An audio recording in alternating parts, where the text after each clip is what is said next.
Di sebuah kawasan industri yang letaknya agak jauh dari pemukiman warga, berdiri sebuah pabrik tua yang sudah beroperasi puluhan tahun. Siang hari, tempat itu terlihat biasa saja. Ramai oleh suara mesin, lalu lalang karyawan, dan aktivitas bongkar muat yang tidak pernah berhenti. Tapi, begitu malam tiba, semuanya berubah. Lampu-lampu besar di area pabrik masih menyala, tapi tidak cukup untuk mengusir kesunyian. Lorong-lorong panjang yang siang hari penuh orang, sekarang kosong. Hanya menyisakan bayangan yang jatuh dari cahaya lampu yang redup. Angin malam berhembus pelan, melewati celah-celah bangunan tua, menimbulkan suara berdecit pelan, tapi panjang. Di tempat itulah, seorang satpam bekerja. Namanya Rudy. Usianya sekitar 35 tahun. Tubuhnya tidak terlalu besar, tapi cukup tegap untuk ukuran seorang penjaga malam. Rudy bukan orang baru. Sudah hampir 4 tahun ia bekerja sebagai satpam di pabrik itu. Setiap hari ia terbiasa dengan suasana malam. Masuk kerja jam 11 malam dan pulang saat matahari mulai terbit. Awalnya, tidak ada yang aneh. Semua berjalan seperti biasa. Rutinitasnya sederhana. Keliling area pabrik, memastikan semua pintu terkunci, mengecek gudang, dan sesekali duduk di pos sambil minum kopi. Kadang, ia ditemani suara jangkrik. Kadang juga, hanya suara langkah kakinya sendiri yang menggema di lorong panjang. Bagi Rudy, malam bukanlah hal yang menakutkan. Ia sudah terbiasa. Bahkan ia merasa malam jauh lebih tenang dibanding siang. Tapi semua itu berubah sejak beberapa minggu terakhir. Awalnya, hanya hal-hal kecil yang tidak terlalu ia pikirkan. Seperti suara langkah, padahal ia sedang sendirian. Atau pintu yang tiba-tiba terbuka sedikit, padahal sebelumnya sudah ia kunci. Rudy sempat berpikir, mungkin hanya perasaannya saja, atau mungkin ada pekerja yang lupa menutup sesuatu. Namun, semakin hari, kejadian-kejadian itu semakin sering terjadi.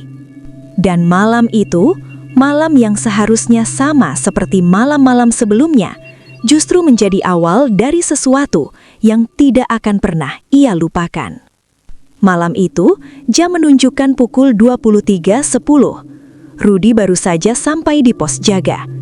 Seperti biasa, ia membuka pintu kecil di samping pos, lalu menaruh tasnya di kursi kayu yang sudah mulai usang. Ia menghela napas pelan. Malam itu terasa sedikit lebih dingin dari biasanya. Rudy menyalakan lampu pos, lalu menuangkan kopi dari termos. Uap panas naik perlahan, mengisi ruang kecil itu, memberi sedikit rasa hangat di tengah dinginnya malam. Setelah beberapa menit, Rudy berdiri, mengambil senter dan HT. Waktunya patroli pertama. Langkah kakinya mulai menyusuri area pabrik. Tap, tap, tap. Suara sepatu bootnya terdengar jelas, memantul di lantai beton. Area pertama yang ia cek adalah gudang belakang. Tempat itu cukup luas dan lampunya tidak semuanya menyala. Hanya beberapa titik saja yang membuat sebagian area tetap gelap. Rudy menyorotkan senter ke dalam. Tidak ada apa-apa. Semua terlihat normal. Tapi saat ia hendak berbalik, tap, Rudy berhenti. Ia yakin itu bukan langkahnya. Ia menoleh cepat ke belakang, menyorotkan senter ke arah suara tadi. Kosong, tidak ada siapa-siapa. Rudy mengernyit, lalu tersenyum kecil. Paling tikus, gumamnya pelan. Ia melanjutkan langkahnya, berusaha mengabaikan. Namun, baru beberapa langkah, tap, tap. Suara itu terdengar lagi. Kali ini, seperti mengikuti. Rudy langsung berhenti. Suasana tiba-tiba terasa aneh, terlalu sunyi. Bahkan suara jangkrik pun tidak terdengar. Perlahan, ia menoleh lagi. Senter diarahkan ke lorong gelap di antara rak-rak gudang. Tidak ada siapa-siapa, tapi Rudy mulai merasa seperti sedang diperhatikan. Ia menelan ludah, lalu mencoba tetap tenang. perasaan doang, ucapnya dalam hati. Rudy pun keluar dari gudang, melanjutkan patroli ke area berikutnya. Saat ia berjalan menjauh, tanpa ia sadari, di dalam gudang, di antara kegelapan, sebuah bayangan putih seolah berdiri diam dan perlahan menghilang. Rudy melanjutkan patroli ke arah kantor produksi. Lorong menuju ke sana cukup panjang. Lampu-lampu di atasnya berkedip pelan. Cek, cek, cek. Suara listrik terdengar samar. Rudy berjalan santai, namun perasaannya masih belum benar-benar tenang. Tiba-tiba, HT di tangannya mengeluarkan suara. Kert, kert. Rudy langsung melihat HT itu. "Halo?" ucapnya. Tidak ada jawaban, hanya suara statis. Lalu di sela-sela suara itu, seperti ada suara napas. Rudy langsung terdiam, mendekatkan HT ke telinganya. Napas itu terdengar berat dan pelan. "Siapa ini?" tanya Rudy. Suaranya mulai berubah. Tidak ada jawaban. HT tiba-tiba kembali normal. Sunyi. Rudy menurunkan HT perlahan. Wajahnya mulai tegang. Ia menoleh ke sekitar. Lorong masih kosong. Tidak ada siapa-siapa. Tapi entah kenapa, malam itu mulai terasa berbeda. Dan Rudy mulai sadar, ini bukan malam seperti biasanya. Malam semakin larut. Jam sudah menunjukkan pukul 1.40. Udara terasa makin dingin dan suasana pabrik semakin sunyi. Rudy sudah menyelesaikan setengah dari area patroli. Tapi sejak kejadian di gudang tadi, perasaannya tidak benar-benar tenang. Ia memutuskan kembali ke pos sebentar untuk sekedar duduk dan menenangkan diri. Di dalam pos, lampu kecil masih menyala. Rudy duduk di kursi, menyeruput kopi yang mulai dingin. Namun, belum sempat ia benar-benar rileks, duk, Rudy terdiam. Duk, suara itu terdengar lagi, pelan, seperti sesuatu jatuh atau meloncat. Rudy mengernyit, menoleh ke arah pintu pos. Duk, duk, kali ini lebih jelas. Berirama. Jantung Rudy mulai berdetak lebih cepat. Ia berdiri perlahan, mengambil senter, lalu membuka pintu pos. Di luar, tidak ada siapa-siapa. Lampu halaman menyinari area depan. Kosong. Sunyi. Rudy melangkah keluar. Pelan. Duk. Suara itu kembali terdengar. Kali ini dari arah samping bangunan. Rudy menyorotkan senter ke arah suara. Kosong. Namun, saat ia menurunkan sedikit arah senter, sesuatu terlihat di ujung lorong. Putih, diam, tinggi. Rudy membeku. Sosok itu berdiri jauh di sana, tidak bergerak. Senter di tangan Rudy sedikit bergetar. Ia mencoba fokus, menajamkan pandangannya. Dan saat cahaya senter mengenai sosok itu lebih jelas, Rudy langsung menahan napas. Itu pocong. Terbungkus kain putih, kotor, seperti tanah masih menempel di bagian bawahnya. Wajahnya tidak terlihat jelas, tertutup bayangan. Tapi ia berdiri, menghadap langsung ke arah Rudy. Diam, tidak bergerak. Beberapa detik, hanya ada keheningan. Rudy tidak bisa bergerak. Kakinya terasa berat. Lalu, duk, pocong itu meloncat satu langkah. Rudy langsung tersentak. Napasnya memburuh. Duk, satu loncatan lagi. Lebih dekat. Sekarang jaraknya tidak terlalu jauh. Rudy mundur satu langkah. Tangannya mulai gemetar.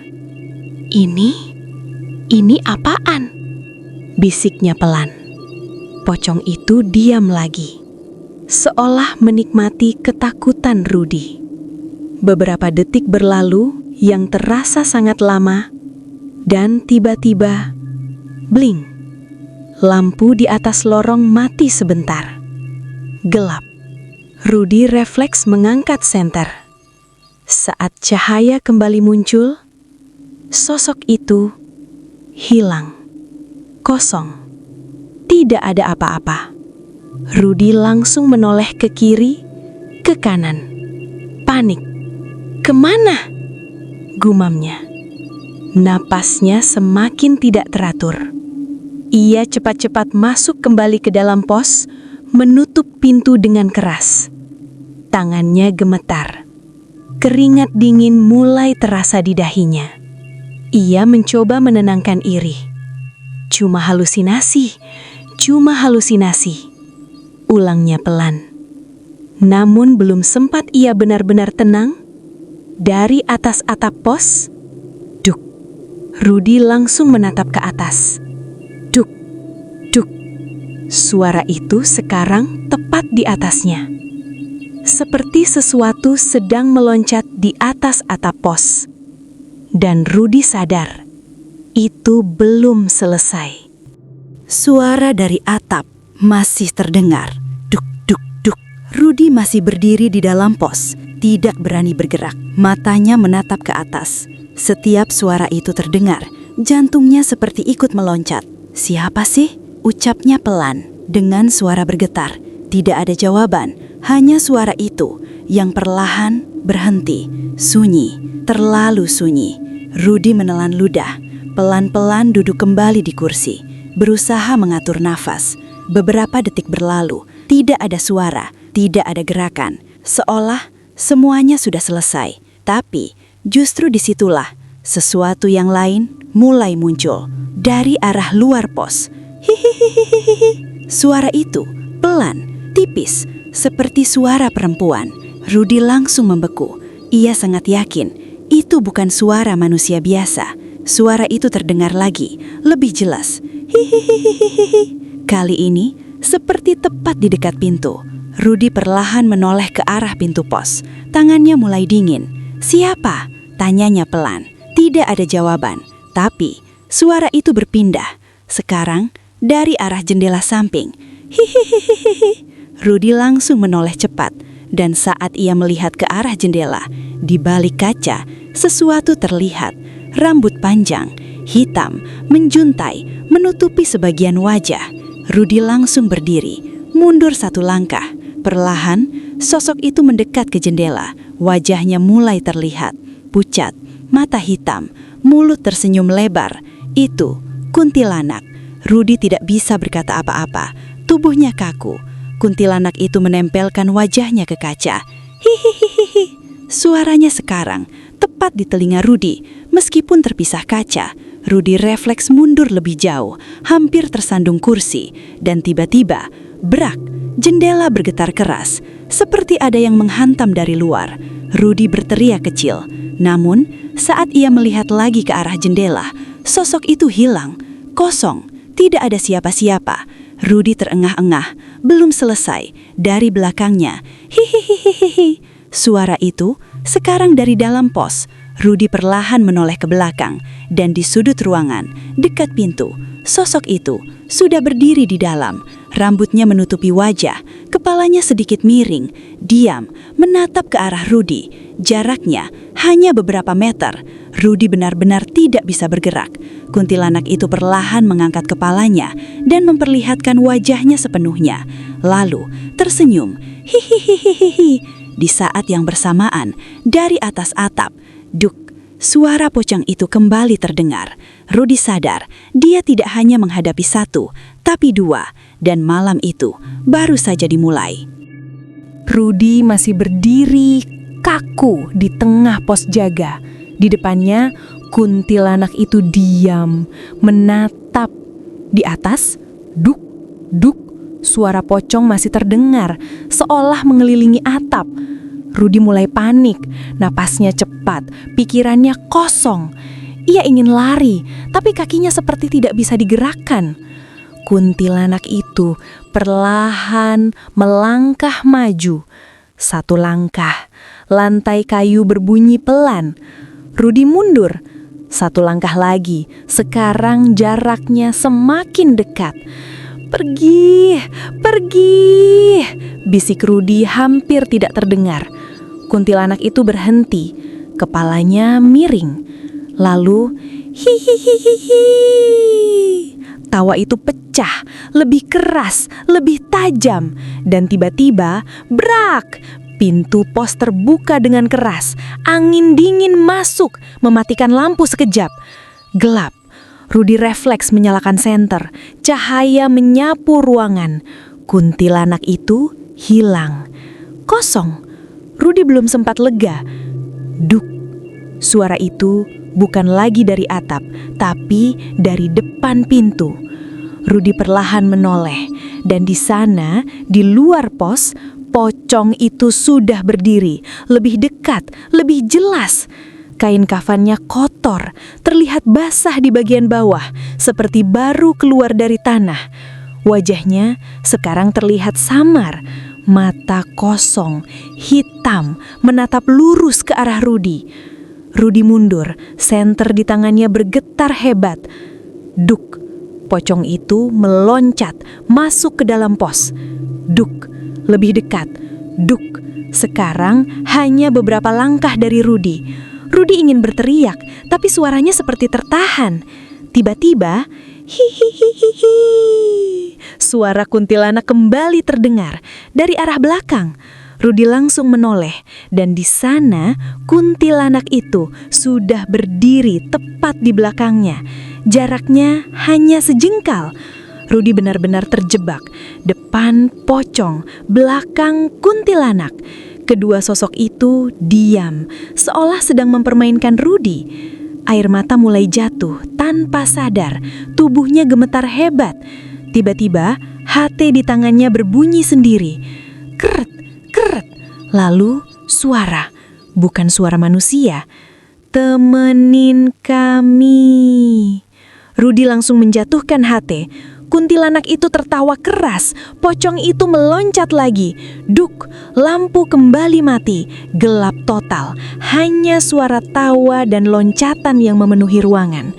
Dan di tengah kegelapan itu, Rudi hanya bisa berdiri, tidak bisa lari, tidak bisa melawan. Malam itu benar-benar tidak memberinya kesempatan.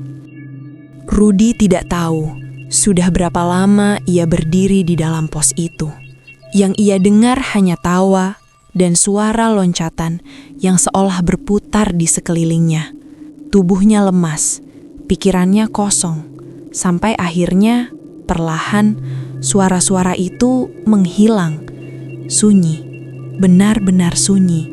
Rudi masih diam, tidak berani membuka mata. Beberapa detik berlalu, ia perlahan membuka mata. Cahaya masuk dari celah jendela. Pagi sudah datang. Lampu pos kembali menyala. Normal. Tidak ada siapa-siapa. Tidak ada pocong. Tidak ada kuntilanak. Semuanya hilang.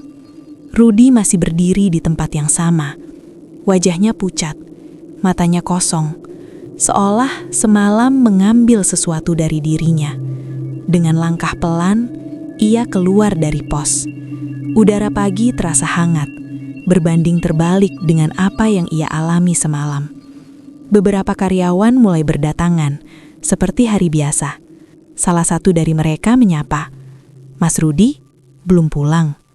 Rudi hanya menoleh pelan, tidak menjawab, hanya menatap, dengan ekspresi yang sulit dijelaskan. Sejak hari itu, Rudi berubah. Ia menjadi lebih pendiam, lebih sering melamun. Dan yang aneh, ia tidak pernah menceritakan apa yang terjadi malam itu.